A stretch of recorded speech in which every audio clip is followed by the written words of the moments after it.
Les vents chauds soufflaient sur la terre fendue, soulevant des nuages de poussière qui se perdaient à l'horizon. Le soleil frappait sans pitié le petit village où Miguel vivait, un endroit autrefois prospère, mais qui n'était désormais plus qu'un amas de maisons usées par le temps. Pendant des années, la terre avait donné des fruits, soutenant des familles, nourrissant des enfants, garantissant la continuité de la vie. Mais maintenant, tout était différent. Miguel marchait à travers les champs secs, ses pieds s'enfonçant dans la terre morte. Le blé qui autrefois se dressait doré et abondant n'était désormais plus que des tiges brisées par le vent. Le dernier puits du village avait presque plus d'eau, et le bétail maigre, avec des côtes visibles, symbolisait la dure réalité à laquelle tout le monde faisait face. Les nuits étaient encore pires. Le bruit du vent pénétrant les fissures, des maisons se mêlaient au murmure de faim venant des enfants. Miguel voyait sa femme, Rosa, cacher ses larmes tout en coupant un petit morceau de pain entre les enfants. Il savait qu'elle n'avait pas mangé depuis des jours, juste pour que les petits aient quelque chose. Le désespoir grandissait en lui comme une bête affamée.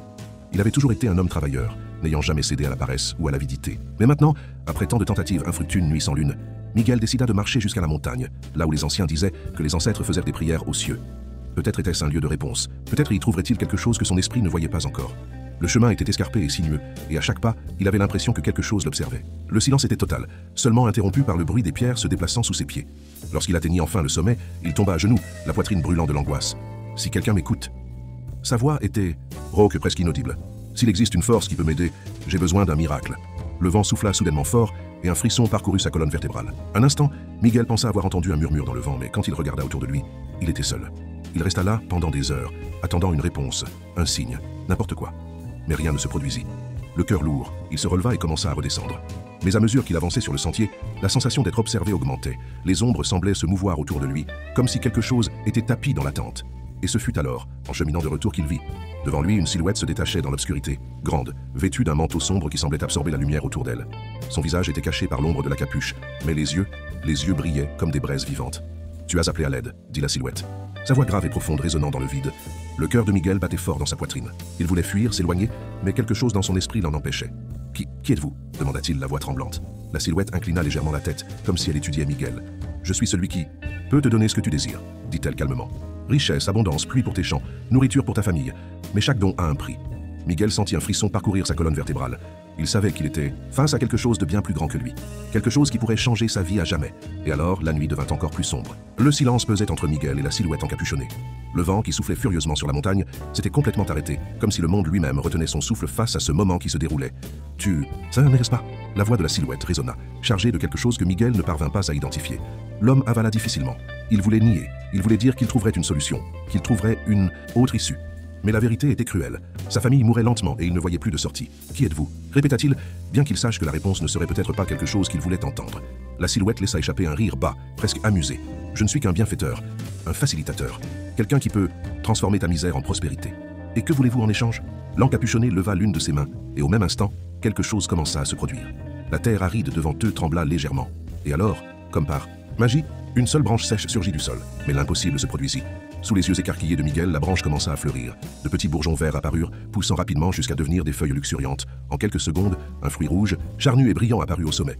L'odeur douce envahit l'air. L'estomac de Miguel gronda bruyamment. « Ce que tu désires est à portée de main », dit la silhouette. « Mais pour recevoir, il faut donner quelque chose en retour. » La sueur froide coulait sur la nuque de Miguel. L'air était lourd, comme si la montagne elle-même le poussait dans ce moment. « Que voulez-vous de moi ?» Sa voix sortit hésitante. La silhouette inclina la tête, comme si elle analysait la question. « Quelque chose de simple. 7 années de prospérité, 7 années sans faim, sans sécheresse, sans misère. Ta récolte sera abondante, ta famille ne connaîtra plus jamais la douleur de la faim. » Miguel sentit son cœur s'accélérer. Cela semblait trop beau pour être vrai. « Et après ces 7 ans ?» demanda-t-il, craignant la réponse. L'encapuchonné sourit. « Après, je reviendrai, et je prendrai quelque chose de valeur équivalente à ce que je t'aurais donné. » L'esprit de Miguel tournait. Était-ce un prix juste? Il ne savait pas. Mais il savait que, s'il refusait, sa famille risquait de ne pas survivre au prochain hiver. « Me donnez-vous votre parole que ma famille ne connaîtra plus jamais la faim ?» L'être tendit la main. Ses doigts étaient longs et maigres, la peau trop pâle. « Je te donne ma parole. » Miguel regarda la main tendue. Son cœur criait pour qu'il s'enfuit, pour qu'il rejette cette offre. Mais alors, dans son esprit, il vit le visage de Rosa. Il vit ses enfants. Il vit la faim dans leurs yeux. Et le souffle coupé, il serra la main de la silhouette. Le sol trembla légèrement. L'air devint lourd. Le vent se remit à souffler, mais cette fois, il apportait avec lui l'odeur de la terre mouillée. L'odeur de la pluie qui n'était pas tombée depuis des années. Lorsque Miguel cligna des yeux, la silhouette n'était déjà plus là. Seule la branche qui avait fleuri auparavant restait au sol, maintenant sèche et cassante. Et alors, au loin, le premier tonnerre retentit dans le ciel. Cette nuit-là, lorsque Miguel rentra chez lui, quelque chose semblait déjà différent. L'air était plus frais, chargé de la promesse d'une pluie depuis longtemps oubliée. Il entra par la porte en bois usé et trouva Rosa et les enfants repliés près du feu, essayant de se réchauffer avec les dernières braises. Le regard de sa femme était inquiet, mais Miguel ne dit rien. Il se contenta de sourire légèrement, ressentant une étrange certitude au fond de lui. Et alors, cela arriva. Le matin suivant, le premier miracle se révéla. La terre, qui était auparavant dure et stérile, se leva humide, comme si elle avait été baignée par la rosée la plus pure. Lorsque Miguel marcha dans les champs, il trouva de petites pousses sortant du sol fissuré. Elles étaient vertes, vibrantes, pleines de vie. Il tomba à genoux, sentant le sol pulser sous ses doigts. Les jours suivants furent encore plus extraordinaires.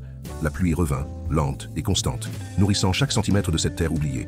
Le ruisseau, qui s'était asséché depuis longtemps, commença à se remplir à nouveau, son eau cristalline reflétant la lumière du soleil. Et comme si le destin lui-même accomplissait une promesse, la récolte de cette année fut la plus abondante que Miguel ait jamais vue. « C'est un miracle », murmura Rosa, tenant une épi de maïs doré entre ses doigts. « Comment cela? Est-il possible ?» Miguel ne répondit pas. Il observa simplement, le cœur partagé entre la gratitude et une peur silencieuse qu'il n'osait exprimer. Il savait que ce n'était pas un cadeau du ciel. C'était l'accomplissement d'un pacte qu'il avait fait dans l'obscurité de cette montagne. Les années suivantes apportèrent une prospérité jamais vue auparavant. La famille de Miguel ne connut plus jamais la faim. Le grenier, auparavant vide, débordait de blé, de maïs et de haricots. Le bétail, qui mourait auparavant de soif, engraissait maintenant dans les pâturages verdoyants. Le village entier commença à remarquer le changement. « Miguel, que as-tu fait ?» lui demanda un jour l'un des voisins, en observant la plantation impeccable pendant que les autres paysans luttaient encore contre les difficultés. « J'ai simplement travaillé dur et prié pour que la terre m'entende, » répondit-il, détournant le regard. Mais au fond, il savait que ce n'était pas seulement cela. Avec l'abondance vint aussi le respect. Miguel, qui n'était auparavant qu'un paysan parmi tant d'autres, commença à être vu comme un leader, quelqu'un avec des connaissances et une chance au-delà de la compréhension. Il aidait les nécessiteux, donnait une partie de sa récolte aux plus pauvres, et bientôt sa famille devint la plus prospère de la région. Cependant, tout n'était pas que bonheur. Chaque année qui passait, Miguel voyait le temps s'écouler comme du sable entre ses doigts. Il savait que la promesse faite cette nuit-là n'avait pas été oubliée. 7 années, c'était ce temps qu'on lui avait accordé. Il essaya de repousser cette pensée. Après tout, 7 ans semblaient une éternité. Mais le destin a une manière cruelle de nous rappeler ce que nous voulons oublier. Et ainsi, lors de la 7e année, quelque chose commença à changer. La terre, autrefois fertile, commença à montrer des signes de faiblesse. Les feuilles des arbres jaunissaient plus tôt que d'habitude. Le vent froid qui venait des montagnes portait un poids différent.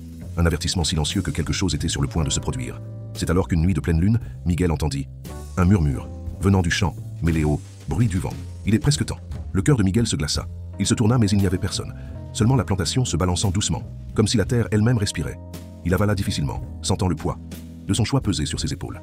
La 7e année touchait à sa fin, et la dette devrait bientôt être payée. La pleine lune flottait dans le ciel comme un œil vigilant, projetant des ombres allongées sur la maison de Miguel.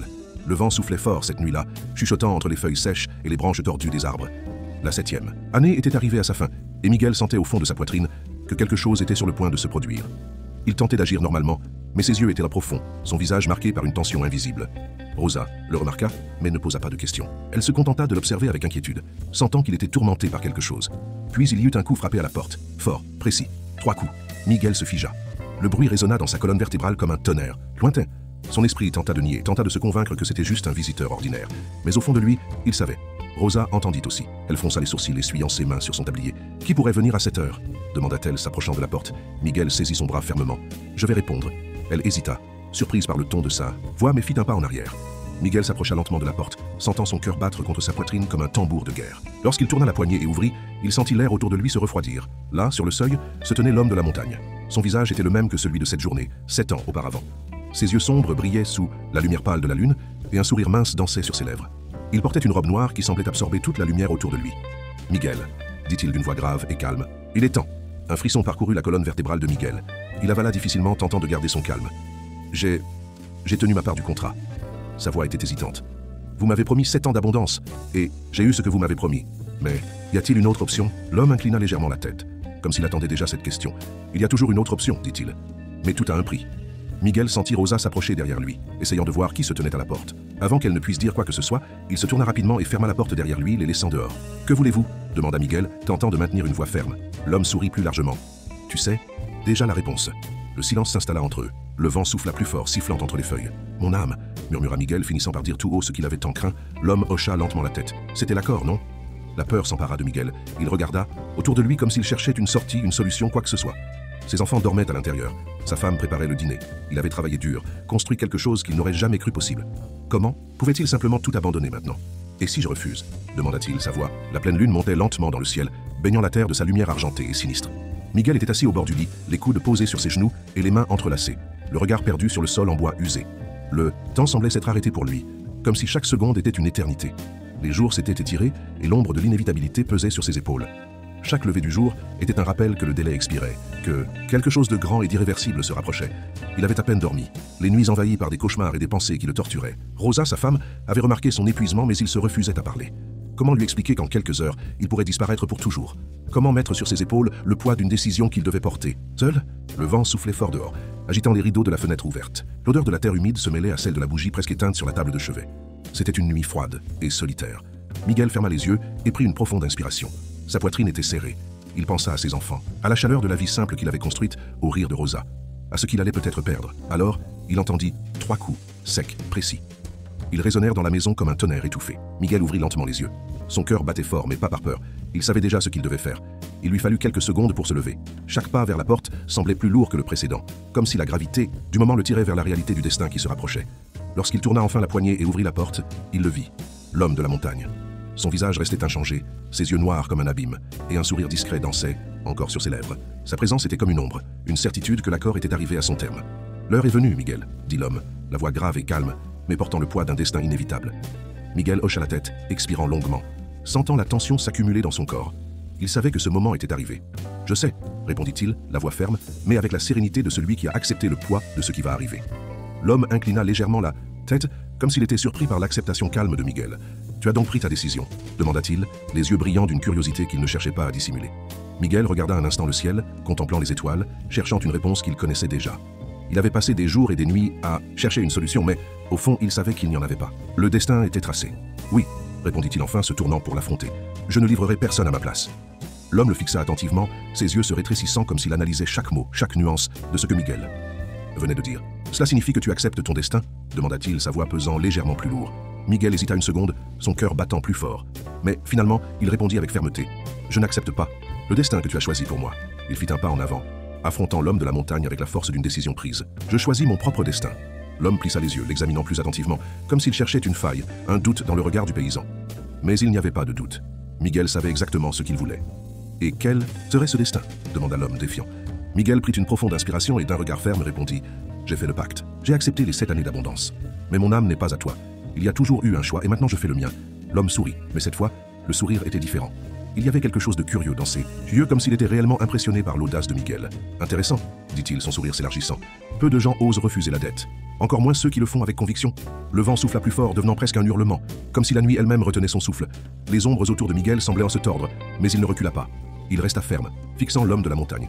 L'homme l'observa encore un moment, ses yeux perçants et tranquilles. Puis il soupira et fit un pas en arrière. « Très bien, Miguel, » dit-il d'une voix presque ennuyée, comme s'il était satisfait du jeu. « Tu as fait ton choix. » Il leva la main et claqua des doigts. Le son fut aigu et clair, tranchant. La nuit. L'air autour de Miguel sembla vibrer. Une sensation d'énergie accumulée remplissant l'espace. Les ombres, qui semblèrent vivantes, se replièrent, disparaissant dans l'obscurité. La pression dans l'atmosphère se dissipa, et la nuit revint à son état normal, comme si rien ne